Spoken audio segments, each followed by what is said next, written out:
بسم الله الرحمن الرحيم إن الحمد لله تعالى نحمده ونستعين به ونستغفره ونعوذ بالله تبارك وتعالى من شرور أنفسنا ومن سيئات أعمالنا من يهده الله تعالى فلا مضل له ومن يضلل فلا هادي له وأشهد أن لا إله إلا الله وحده لا شريك له وأشهد أن محمدا عبده ورسوله أما بعد فإن أصدق الحديث كتاب الله تعالى وأحسن الهدي هدي محمد صلى الله عليه وآله وسلم وشر الأمور محدثاتها وكل محدثة بدعة وكل بدعة ضلالة وكل ضلالة في النار نسأل الله العزيز الغفار أن يجيرنا وإياكم من عذاب النار. We praise Allah Tabaraka wa Ta'ala as He ought to be praised. We thank Him Subhanahu wa Ta'ala for the ni'mah of Islam. Alhamdulillah ala ni'mat al-Islam wa kafa biha ni'mah. We continue inshallah ta'ala in our series. This is our lecture number 24 pertaining to the Tafsir of the Book of Allah Subhanahu wa Ta'ala. This book that unfortunately many of the Ummah of Muhammad sallallahu alayhi wasallam have taken for granted lately, and you'll find that they'll have it in their home but it'll be decorating their shelves, collecting dust. And then they'll dust it off in Ramadan and try to read it a little bit. Then Ramadan is over, and it's a big sigh of relief. It's over. Then we put it back on the shelf, and we collect more dust. While it is, subhanAllah, the message of Allah subhanahu wa ta'ala to all of His creation, especially the thaqalan, the jinn and mankind. This book that is, subhanAllah, a miracle of Allah subhanahu wa ta'ala. And a lot of times we forget that when you hold the Quran in your hand, that you are actually holding a miracle. Who can actually say that? Miracles did take place with the prophets and the messengers in their own time, but once those prophets and messengers were gone, those miracles are gone as well. If you could go and find the staff of Musa alayhi salam, Asa Musa, go and find it. Bring it over, hold it in your hand, and go to the Red Sea, or go to the Gulf of Mexico, or go to any sea that you like, and strike it as much as you want. See what's going to happen. Absolutely nothing. Miracle is gone. As soon as Musa alayhi salam passed away, then that miracle is gone.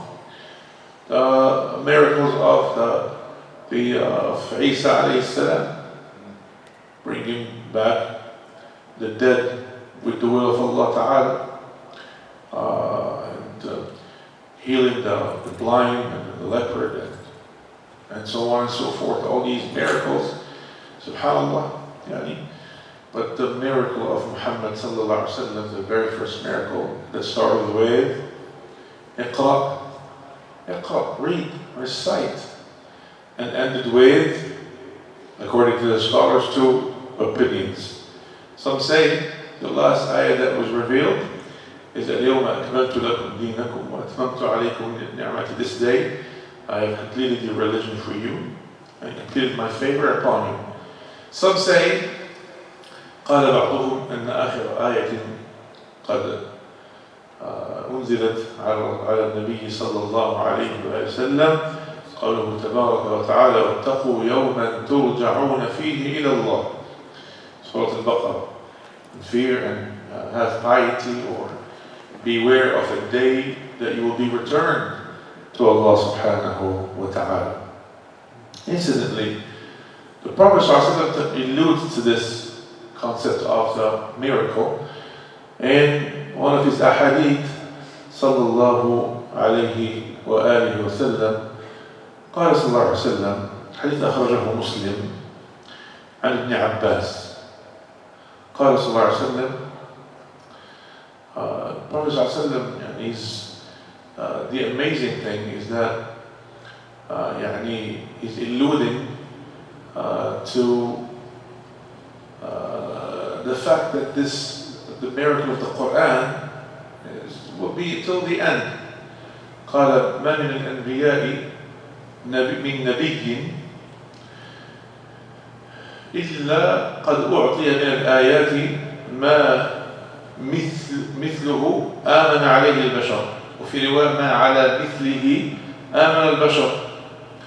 There is no prophet or messenger except that he was given from the ayat, from the signs, that he was given from the signs which were bestowed upon him, that gave him that support that made compelled people to believe in him. Because people, they could tell the difference between sorcery and a miracle from Allah. It was clear to them.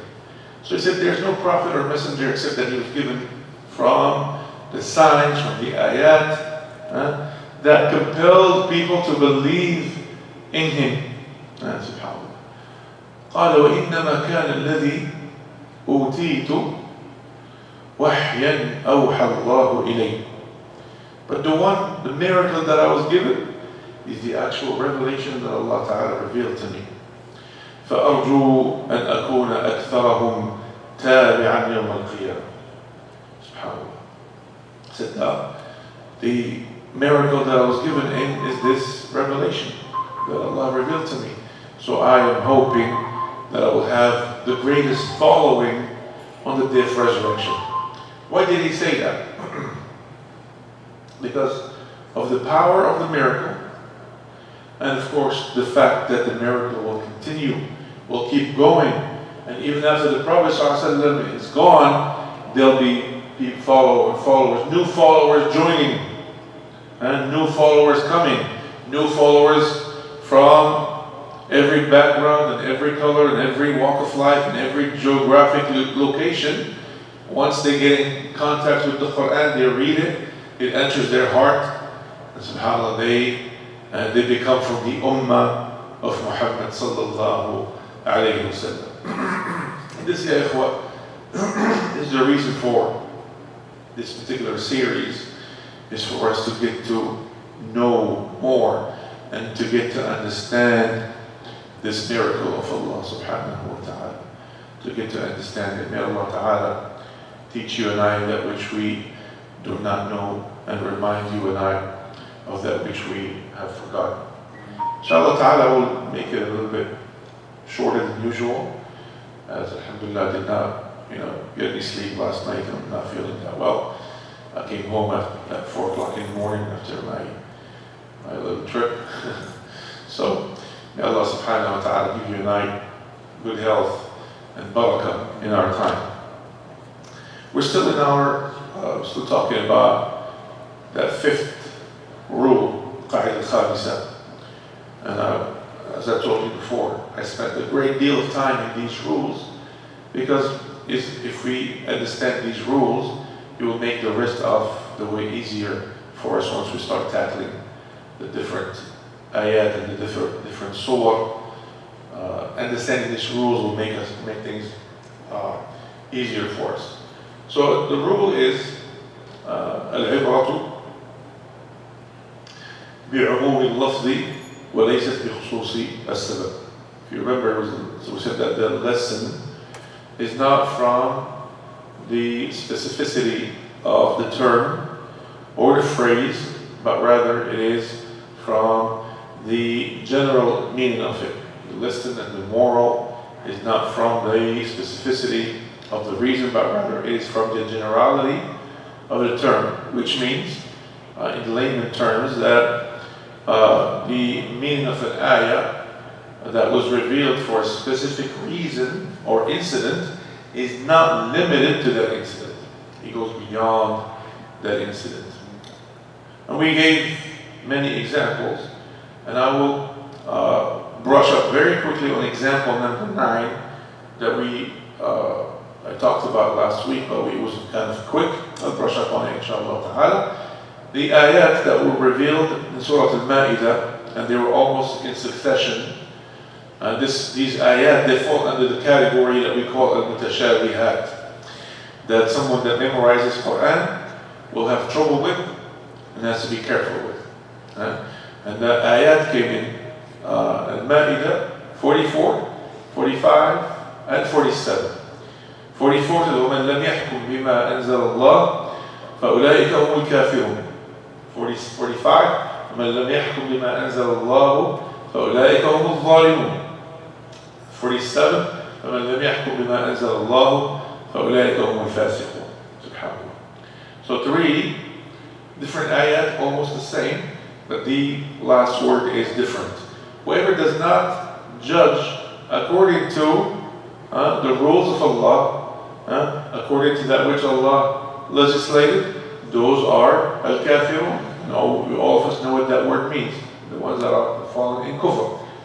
The second one, and the ones that don't rule or follow the ruling of Allah, those are al-zalimun, the oppressors. And the third one, the same thing, and those are al-fasiqun. Al-fasiqun are the ones that are defiantly disobedient. They have committed fisq.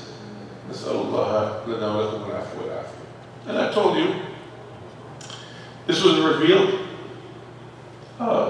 because of some of the Jews of Al-Madinah. As you know, something that we, a little historic, that we talked about before, the fact that, subhanAllah, one of the reasons why Quraysh, when they got wind of the fact that the Prophet ﷺ was going to migrate to Medina, and he كانت حالة الطوارئ القصوى, he was a state of emergency, extreme emergency. Why?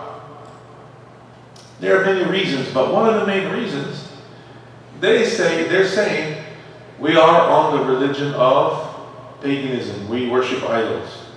Muhammad is preaching a religion of monotheism, worshiping one God, the creator of the heavens and the earth, the God of Moses and Jesus and Abraham and all the prophets. And we know, we've heard the Jews preaching the same thing, worshiping one God and talking about these prophets.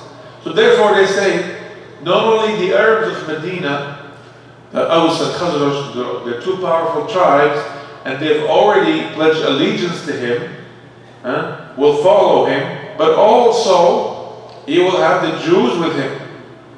And the Jews, they had a lot of skills and know-how, they knew how to make weapons. So they're like, if he goes to Medina and he will have the Arabs and the Jews with him against us, that's it, we're done. That's why they got together in Dar al-Nadwa. Dar al-Nadwa is the place where they used to have their important meetings, and they were discussing what should we do to prevent Muhammad from leaving. They even said, subhanAllah, it was said that a very old man from Najd was one of the tribes that are close to Yemen. An old man came to attend the meeting. He just appeared out of the blue, came to attend the meeting, and subhanAllah, it turned out to be the shaitan. Iblis came in the likeness of an old man from Najd to attend the meeting, to make sure that something horrible was going to be decided. But of course, he was the shaitan of Quraysh, Abu Jahl, that came up with the idea. Because they were saying, if we send one person to kill Muhammad, sallallahu alayhi wa sallam, then Muhammad is a powerful tribe, he's from a powerful tribe, his tribe will uprise against the other person's tribe and there'll be a war. So he came up with the idea, we're going to choose one Faris, one strong warrior from each tribe with his sword, and they will all attack him at once, one shot, and then فَيَخْتَلِطُ دِمَاؤُهُ فِي أسيافهم أو في سيوفهم. Then his blood gets mixed in all their swords. Then his tribe would not be able to uprise and want to go to war against all the other tribes. See, that's subhanAllah. So he came up with something that the shaitan did not come up with. The shaitan was there, and the rugged. He's the shaitan. Yeah, subhanAllah, shayateen al-ins. He came up with something that the shaitan could not come up with. He just reminded me of something I'll share with you. One of the mashayikh in Saudi, whenever he gave a khutbah, he would talk about Fir'aun. Fir'aun this, Fir'aun that. And there was an Egyptian man always attending the khutbah. So it's like, yeah, Sheikh, he keep talking about Fir'aun, and he's from Egypt. I mean, come on. I mean, talk about somebody else. So then, and this really happened. So the next time, he said, the Sheikh said, don't worry, this Friday I will talk about Abu Jahl. He's like, yeah, he's from Saudi. You can talk about him. You can talk about him. So the Sheikh got on the minbar and started, yeah, and Abu Jahl. And they said, Fir'aun هذه الأمة. The Fir'aun of this ummah. They're like, yeah, Sheikh. The guy screamed in the middle of the khutbah, yeah, Sheikh, Fir'aun again. Allah understand. People get sensitive about their area of the world. Well, we are subhanAllah, all Muslims, Fir'aun is the enemy of all Muslims, and Abu Jahl is the enemy of all Muslims. So Abu Jahl came up with the idea because they had tawari. But subhanAllah, the most amazing thing happened. When the Prophet ﷺ was able to leave, and he was able to migrate, and arrive to Medina, what happened? What happened? What happened to the Jews? Subhanallah. What happened is summarized by a few words that Safiya, radiallahu anha, Safiya was a woman from the Jews. And she was the daughter of the leader of all the Jews. He was the closest thing to royalty. Hayy ibn al-Akhtab. When the Prophet ﷺ, this is years after, when the Prophet ﷺ conquered Khaybar, the fortresses of Khaybar, and he got all the Jews out of there, Safiya was from the Sabi. And you guys familiar with the Sabi? These are concepts that we have to understand, even though some people, they try to hide from these concepts, but these things did happen. When the Prophet ﷺ, the Sahaba will go to war against people, and the men at that war will get killed. Well, then what happens to their women? What happens to their children? Somebody has to take them in. So they take the status of the wives of the Sahaba. It's called a Sabi, or Milkul Yamin. So, knowing her status, because the Safiya was given to the Prophet ﷺ in Sabi, but knowing her status, he freed her and he wanted to marry her, because she's a woman, she's from the nobility of the Jewish society in Khaybar. So the minute the Prophet ﷺ came to talk to her, she said, "Ashhadu an la ilaha illallah wa annaka rasulullah." She took the shahada on the spot. Prophet ﷺ was surprised because he spent years with the Jews trying to convince them, and they would not believe. They just refused to believe in him. SubhanAllah. He said, "Ya Safiya, why so quickly? I didn't even talk to you." She said, "Ya Rasulullah, I know you're the messenger of Allah." He said, "Well, how?" She said, "You moved to Medina. I was about 6 or 7 years old, and then I heard my father speaking to my uncle." You guys listen to this. So one said to the other, "Did you see him?" This is right when the Prophet entered Al-Medina. So I saw him. "Is it really him?" He said, "Yes, it's really him." "Did you see all the signs?" He said, "Every single sign that we have in our books is there. I saw it." So it's what do you intend to do? قال على ماذا عزمت؟ قال عزمت على عداوته أبد الدهر. So what do you intend to do? He said, I intend to be his enemy to eternity. SubhanAllah. Yeah, this is an inside scoop that she had, inside conversation. And the sign الذين آتيناهم الكتاب يعرفونه كما يعرفون أبناءهم. This was given the double meaning by the scholars of Tafsir. Do you remember one of the rules? I think rule number 3. What do we say? That when an ayah is given 2, 3, 4 different meanings from the scholars of the Tafsir, and all of them are substantiated by proof, then we have to attribute all of them. To the ayah. So, الذين آتيناهم الكتاب يعرفونه كما يعرفون أبناءهم. The first meaning, the ones that we give the book to, they know it.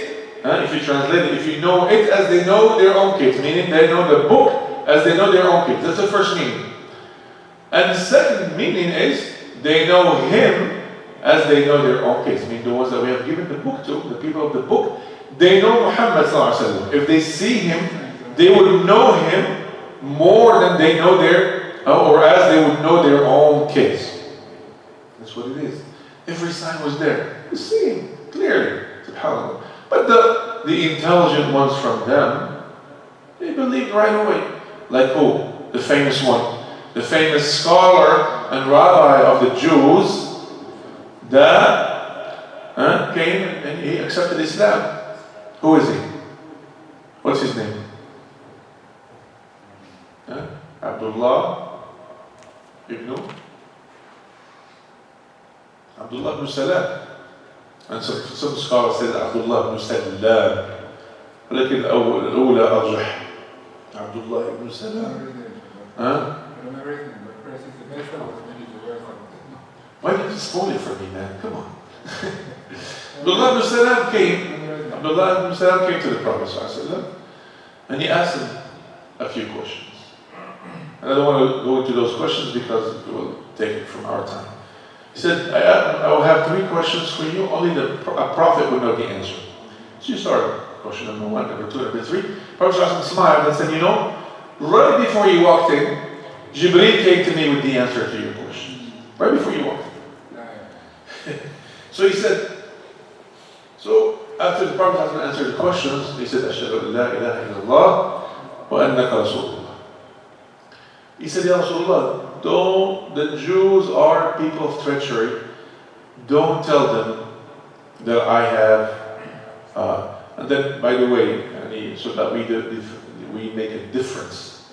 I'm not sitting here bashing a group of people. I'm just relating what Abdullah ibn Salam, a Jew from the Jews of Medina, said to the Prophet ﷺ. See, the Jews of Medina, these people that I know are tribes, Banu Qurayza, Banu Nadir, Banu Qaynuqa, these 3 major tribes of Medina, the Jews of Medina, they're people of treachery. Don't tell them that I became a Muslim until you ask them about me. So he called the leaders of the Jews, they came, he said, فقال من عبد الله بن سلام فيكم? Abdullah ibn Salam, who is he? Who is he? قالوا سيدنا وابن سيدنا وعالمنا وابن عالمنا. فقال يا عبد الله اخرج عليه. He said, who is Abdullah? He said, he is Sayyiduna. If you translate it literally, it translates to our master, but that's not what it is. He's like the most noble of all of us. He is the highest in status of all of us. And he is the son of the most noble of all of us.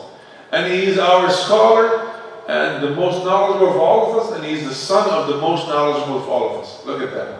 Doesn't get any higher in praise. Ya Abdullah, ukhruj alayhi. Abdullah comes up, says, Ashhadu an la ilaha. And he says, the Prophet asked a question. It's funny. The answer is pretty funny actually. قال أرأيتم من أسلم؟ قالوا نعيده بالله من ذلك.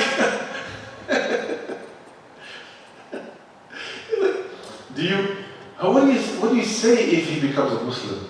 They say, we seek refuge in Allah. That something like that would happen to him. I seek refuge in Allah that you should be guided. May Allah protect you from any guidance. That's what it is. SubhanAllah. He said, come up. He said, أشهد أن لا إله إلا الله وأن محمد رسول الله. قال هذا سفيهنا وابن سفيهنا وجاهلنا وابن جاهلنا. He's like, he's the worst from all of us. And he is the son of the worst of all of us. And he did already. يعني هو أبوه. هو اللي خلفوه يعني خلاص. And he is the most ignorant of all of us, and he is the son of the most ignorant of all of us. And subhanAllah, changes on the spot. The position changes on the spot. SubhanAllah. And so the Arabs of Quraysh, they thought for sure the Jews, being people of the book, that they will follow the Prophet ﷺ. But subhanAllah, it was not the case. All of it because of tribalism, and because of racism, and because he is from the branch of Ismail, and we are the branch of Ishaq. And to them, some of the things that they stored in their books, the branch of Allah took a covenant with the branch of Ishaq. But the branch of Ismail, no, because Ismail came out of what? Out of woodlock. That's what they're saying. They're accusing Ibrahim a prophet of Allah. One of the 5 major prophets and messengers of Allah. They are accusing him of fornication. This is bad enough. This is enough to fall in the category of kufr. Imagine you accuse a prophet and a messenger of Allah of a major sin, a kabira. SubhanAllah. The prophets of Allah and the messengers of Allah, they're high above any such thing. So this is the issue with these people. So the ayah was revealed. These ayahs, the 3 ayahs that I mentioned in Surah Al-Ma'idah, وَمَنْ لَمْ يَحْكُمْ بِمَا أَنزَلَ اللَّهُ فَأُولَٰئِكَ هُمُ الْكَافِرُونَ الظَّالِمُونَ الْفَاسِقُونَ. Those 3, because of the Jews. And this comes to us in the hadith of Al-Bara ibn Azib. He said that the Prophet ﷺ, يعني تذكرون الكلمة قلت لكم مرة النبي صلى الله عليه وسلم برجل بيهودي محمما مجلودا. Prophet صلى الله عليه وسلم walked by. فاكرين دلوقتي يعني لو سألتك الحاج محمد خلاص يعني انت الجواب عندك جاهز يعني مرة النبي صلى الله عليه وسلم بيهودي وكان محمما مجلودا. فاكر معنى محمد؟ دخلوا الحمام يعني ولا محمد أي سود وجهه وقد نعم وكان قد جلد. The Prophet walked by a Yahudi, was tied up, his face was blackened for him to humiliate him, and he received some lashes. He received some lashes. Subhanallah. Prophet right away, on the spot, he said, "This is on the spot, he knew that he was a fornicator being punished. So he said, "This is what you find as a punishment in your book for the people, for fornicators?" They said, "Yes." Then he called, the Prophet called upon one of their scholars. He said, subhanallah, قال أناشدك بالله الذي أنزل التوراة على موسى. Remember that. He said that I will beseech you in the name of Allah, the one that revealed the Torah to Musa alayhi salam. Is this what you find as the punishment of the fornicator in your book? He said, if you did not ask me that way, you asked me that way, you put pressure on me, you made it difficult for me to lie to you. I'm going to tell you the truth. No, this is not what we find. We find stoning, rajm, the same ruling that you find in Islam for the person who's married. Someone who's married and who's found in the act of fornication, then the had is stoning. But I want you to understand something. And this way you have an answer for all the ignorant ones out there. And there are so many of them. I receive, social media, you receive videos of people that, that are self-entitled. And they want to show us how things are done. And they want to tell us how absurd some of the rulings in Islam are. Recently I saw a video of this guy in France. He was in French.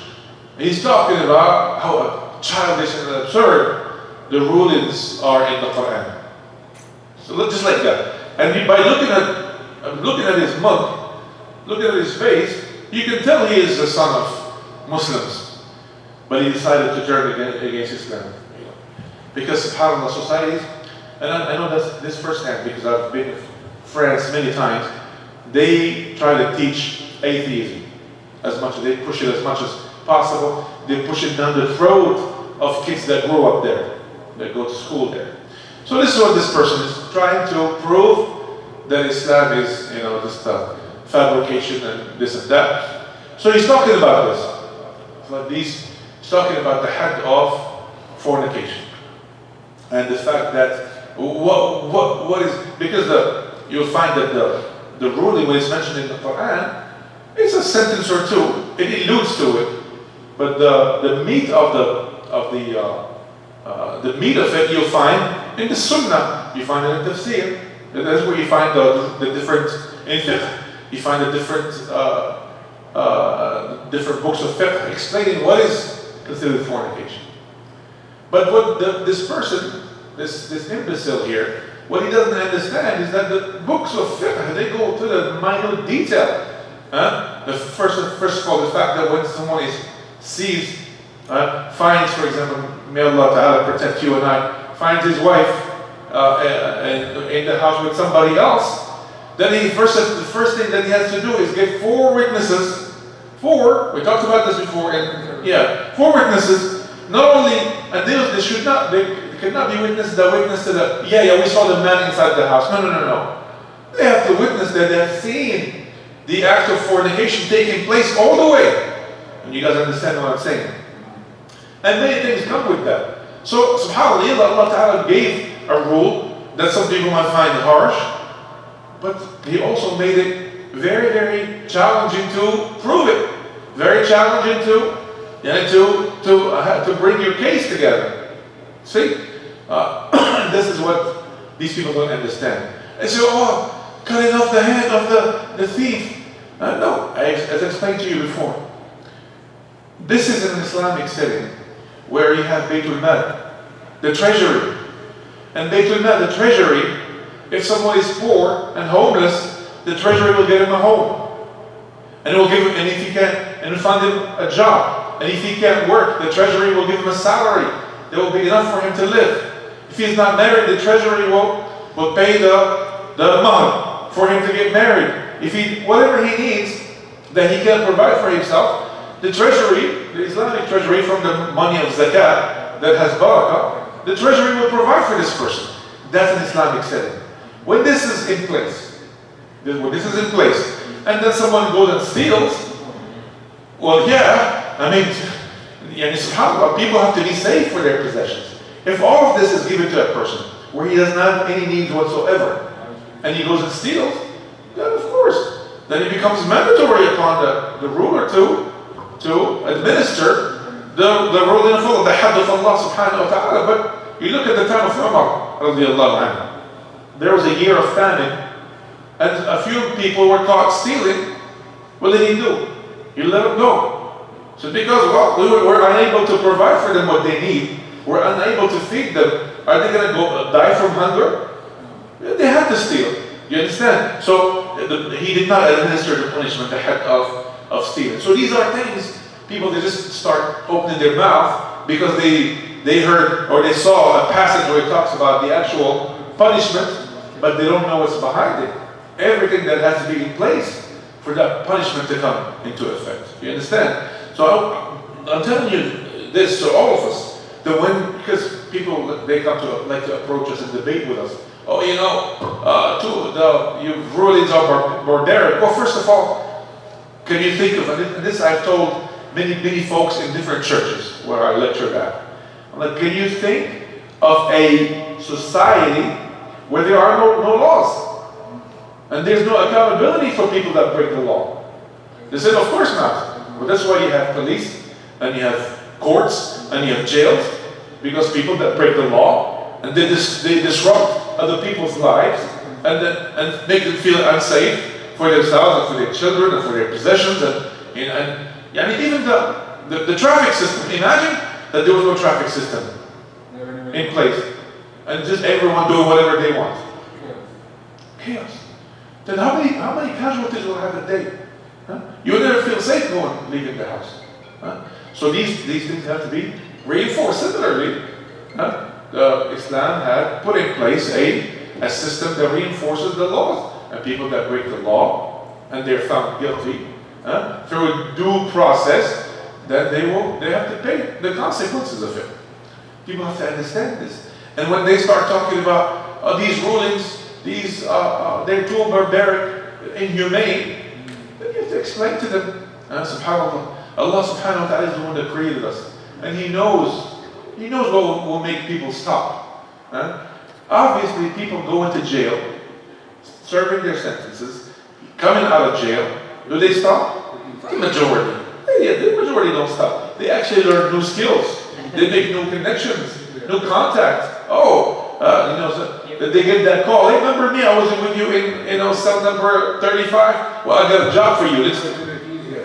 SubhanAllah. Whereas when someone is physically punished, as they used to do in the time of the Prophet, he would never, ever go back. I don't think so. SubhanAllah. So this is Allah. Allah Ta'ala is the one that knows His creation. Prophet said, Allah Ta'ala before that said, وَلَكُمْ فِي الْقِصَاصِ حَيَاةٌ يَا أُولِي الْأَلْبَابِ. In the qisas, in the physical punishment or the hudud that are administered, there is a life in there for you. Meaning that your life will never be right, you'll never have safety and security if it was not for the punishments being administered. والنبي صلى الله عليه وسلم يقول حد ينفذ في أمتي خير لها من مطر 40 صباحا أو في رواية 40 يوم. The physical punishment because of a crime is administered is better for my ummah than rain for 40 days. Imagine what kind of khair, what kind of bounties come with the rain of 40 days. So the bottom line, ya ikhwa, I want us collectively never to be ashamed because people, what they do, something they don't know how to explain and give excuses for, they're ashamed of it and they deny it. No. Islam, no. And they start becoming, no. Don't come up with an excuse. Be completely transparent and frank about it, but you have to have the goods to explain it right. You have to have the knowledge to explain it right. And subhanAllah, don't deny it and try to cover it and say, no, Islam does not call to that, and you try to find a loophole or an excuse for it. But no, embrace it and explain it the right way. If you explain it the right way, anyone with intellect will complete it. And this is subhanAllah from my own experience. Every time that I explain things right, people they okay, yeah, that makes sense. SubhanAllah. So the Prophet ﷺ, when he found these people distorting the hadd of Allah, and this person told him, no, it's not lashes, it's basically rajm, it's stoning. Then subhanAllah, this man said the problem that we had, and as I told you before, is that when we catch someone from the nobles doing it, we just are compelled to let it go. But if we catch someone who is from the poor people, from the commoners, we punish him. So we have to come up with something else. So we said we agreed upon giving lashes to everyone. This way we don't make a difference between the people. The Prophet ﷺ said, Allahumma inni awwalu man ahya amraka id amatuh. Oh Allah, I am the first, as if he's saying, Allah, bear witness that I am the one that revived your ruling after they killed it. There was the ruling of Allah. That's the ruling He gave them, but they killed it and replaced it with something else. Doesn't that sound familiar? The people of the book today, every ruling of Allah, about every, to be fair, let's say about every ruling of Allah, they have killed and replaced with something else according to their own judgment and follow their vain desires and their agendas and their own benefits, subhanAllah, interests, for lack of a better word. And if you remember, I told you, subhanAllah, about that woman from Banu Makhzum that stole. A woman from Banu Makhzum stole at the time of the Prophet ﷺ, and they were looking, people try to find a loophole. Let's see if we can find someone that will go and intercede for her with the Prophet ﷺ. So they said, the best one that could do it is who? You remember? Y'all been sleeping when I gave this information last time? Abu Bakr, the shot of the dark. Huh? And the darts here, like, close your eyes and see if you can hit the target. Yeah. Oops, you missed it. That's true. Huh? Somebody else want to try? A shot in the dark? Ibn Mas'ud? Huh? Me? Somebody close to him. Somebody close to the Prophet, beloved to the Prophet. Huh? No. You remember the end of the story. Huh? Zayd. Mean Zayd ibn Sultan? Zayd. No. Usama ibn Zayd. Usama the son of Zayd. You good? Be close. So, Usama ibn Zayd. Because Zayd was beloved to the Prophet. Look at his. So, like, Hibbu al-Nabi ibn Hibbi. Huh? Ibn Hibbi al-Nabi. So, Usama came to the Prophet and said, Ya Rasulullah, can we do something about this woman? She's from a big tribe and this and that. People are concerned. Nabi sallallahu alayhi wa sallam. He got angry. قال أتشفع في حد من حدود الله? You want to try to intercede in order to prevent one of the hudud of Allah from being administered? Prophet sallallahu alayhi wa sallam, he asked for the people to gather. He got on the minbar and he gave a khutbah about it. أيها الناس إنما أهلك الذين قبلكم أنهم كانوا إذا سرق فيهم الشريف تركوه وإذا سرق فيهم الضعيف أقاموا عليه الحد. So verily, O people, verily, what destroyed the people that came before you is the fact that when the noble man from amongst them steals, they'll let him go. And then when the commoner steals, they will punish him. And then the qasam. Waymullah. I told you before. You can say Wallahi, Billahi, Billahi, Uqsimu Billah. Qala Waymullah. And this for the Arabs is a very strong oath. Waymullah. لو سرقت أن فاطمة بنت محمد سرقت لقطعت يدها. And by Allah, if the Fatima, the daughter of Muhammad, were to steal, I would cut off her hands. That's what you remember. I know. That's what you remember. SubhanAllah. And you know who is Fatima for the Prophet ﷺ. And you know how beloved to him she is. But the Prophet ﷺ is trying to tell us, look, if you follow the rulings of Allah, whatever they are, can't go wrong. It's good for you. It's good for this ummah, subhanAllah. And look what happened to this ummah when they adopted the other systems. Look what happened. You find in our countries, the French system, the British system, whatever. And then, did that work? Did that work? Is it successful? No, it's not successful. Again, with all due respect, people are free, as long as they're in the life of this world. They are free to do whatever, to put forth whatever system they want. Of course, they will answer to Allah Ta'ala for it. So we have to respect whatever system they put forth. But we have to be honest with ourselves. Does it work? The answer is no, subhanAllah. It does not work, subhanAllah. So the Prophet ﷺ, being the leader of Al-Madinah, he ordered them to change the ruling. So after that, anytime someone was caught as a fornicator from the Jews, he will order for them to be stoned. SubhanAllah. The ruling of Allah subhanahu wa ta'ala. Allah ta'ala, now close with this ayah.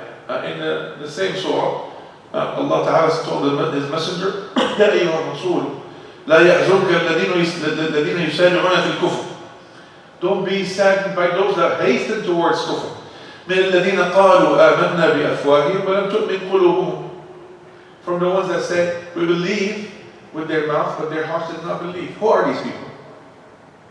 The hypocrites. Yeah. Because the hypocrites in Medina, they showed Islam on the outside, but they had kufr on the inside, and they were the allies of the idol worshippers, and they were the allies of the Jews against the Prophet ﷺ. Okay?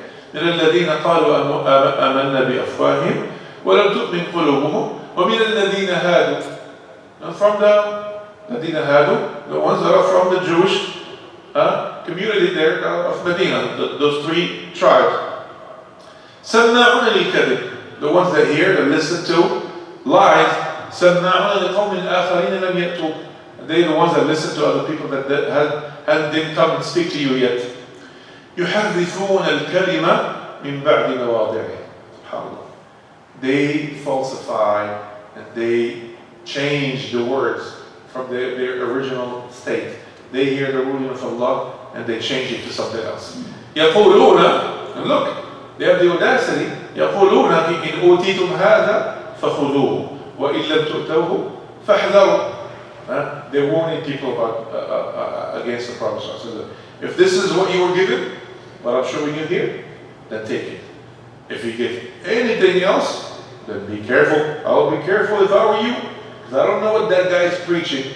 If you want to be guided, all this. And Allah said in other ayat that they receive the Torah, they hide from it whatever they want, and they show from it whatever they want. So that'll show you what I want you to see. Because I am the scholar, you have to come back to me. That's what I'll show you, but what I don't want you to see, I'll hide from you. I know.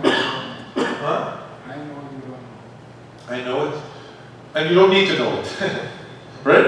You don't need to know it. Man. It's need to know basis. You need some more info, I give you a little bit more. That's how it works.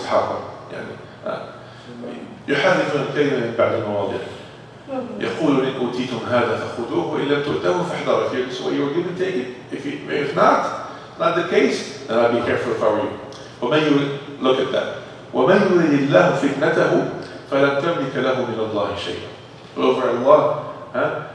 If you translate it literally, it sounds like whoever Allah wants fitna for,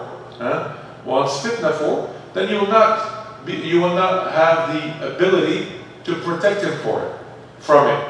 But what it means is Allah Ta'ala has taken, because of their behavior, He's taken His guidance away from them. Let them fall in the fitna, because that's what they were longing for. That's what they wanted. Exactly. أولئك الذين لم يرد الله أن يطهر قلوبهم. Again, Allah Ta'ala sent them the information, but they refused it. They showed their enmity towards Allah and His Messenger. So Allah took His guidance away, and He did not purify their hearts because they don't deserve it. لهم في الدنيا خزي. SubhanAllah.